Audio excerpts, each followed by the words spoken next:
परेशानियाँ होती हैं बहुत। क्या परेशानी है आपको? बहुत सारी, करियर में, फैमिली में, पर्सनल लाइफ में। देखो, परेशानियों का नाम ही जीवन है।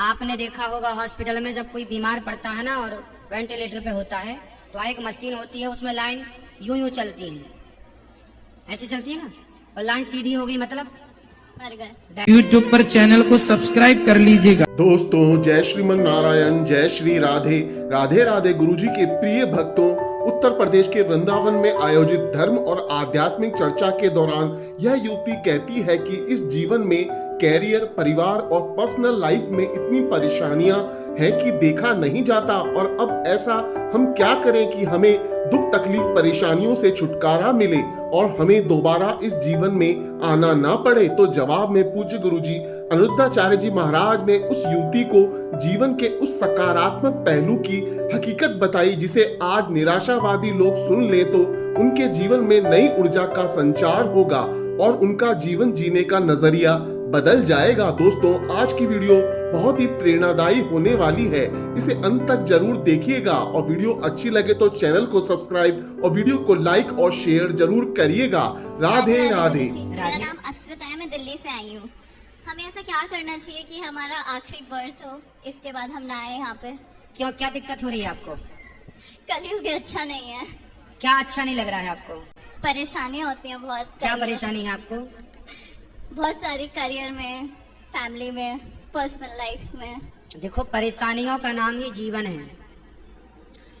आपने देखा होगा हॉस्पिटल में जब कोई बीमार पड़ता है ना और वेंटिलेटर पे होता है तो एक मशीन होती है, उसमें लाइन यूं यूं चलती है, ऐसे चलती है ना, और लाइन सीधी हो गई मतलब मर गए।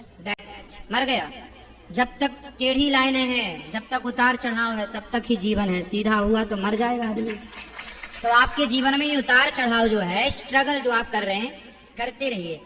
यहाँ जितने लोग बैठे हैं, ये दास अनिरुद्ध सहित, भगवान राम सहित, भगवान कृष्ण सहित, किसके जीवन में स्ट्रगल नहीं था? ये तो अच्छा है कि आप संसार में ना आए, प्रभु की शरण में रहने वाला बार बार जन्म मृत्यु में नहीं उलझता। लेकिन जब तक हो, हंस के रहो, खुश रहो, रो कर नहीं, परेशान होकर नहीं। ये तो चलता रहेगा, परेशानियां तो आएंगी जाएंगी, लेकिन उन परेशानियों के बाद भी आपको हैप्पी रहना चाहिए, खुश रहना चाहिए। ये जीवन है बेटा। इस संसार में ऐसा कौन है, एक को पकड़ के लाओ जिसके जीवन में दुख ना हो। बस किसी के जीवन में ज्यादा है, किसी के में थोड़ा सा कम है। कोई बता पाता है, कोई नहीं बता पाता। बाकियों को देख के ऐसा लगता है कि उनके जीवन में दुख नहीं है, ज्यादा मेरे में है। ना ना, आपका चलो क्या दुख है बताओ। अच्छा, कुछ कुछ कुछ बता दो। मतलब मैं बहुत कुछ करियर वाइज करना चाहती हूँ, वो हो नहीं रहा। ये दुख है।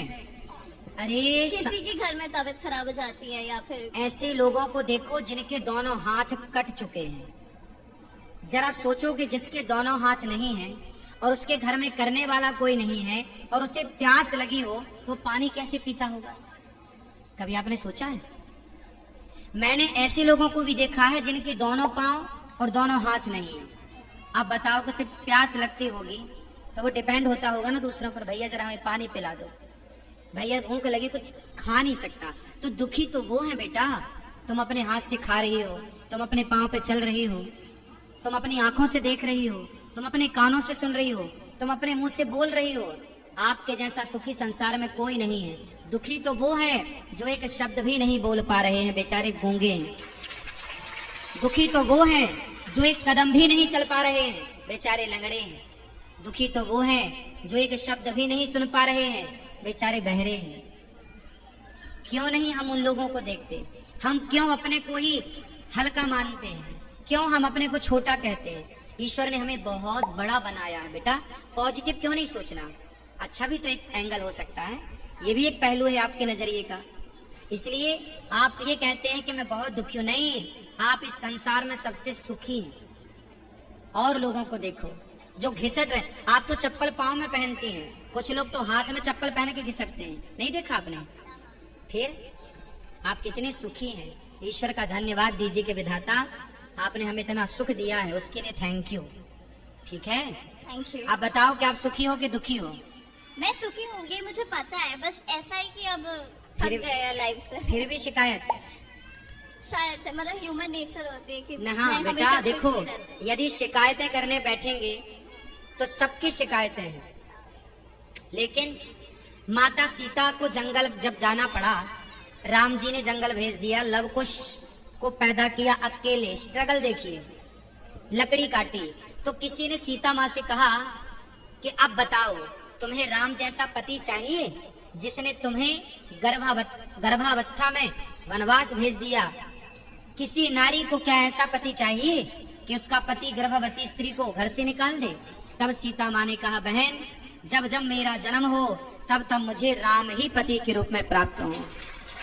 लोगों ने कहा कि तुम्हारा इतना कष्ट देने वाला राम तुम फिर से पति रूप में चाहती हो? सीता माँ ने कहा, कष्ट मुझे मिला, ये तो आप लोग मेरा कष्ट जरा सा देख रहे हैं। जो मुझे सुख मिला है राम को पाकर, जो सम्मान मिला है राम को पाकर, उस सम्मान उस सुख के आगे ये दुख तो कुछ भी नहीं है। इसलिए मैं राम की उस सम्मान, आज जहां राम खड़े होते हैं वहां माता सीता खड़ी होती है, तो मैं राम जैसा पति क्यों ना चाहूं? मुझे जरा सा दुख मिल गया तो क्या मैं उस जरा से दुख के कारण अपने राम को छोड़ दूं?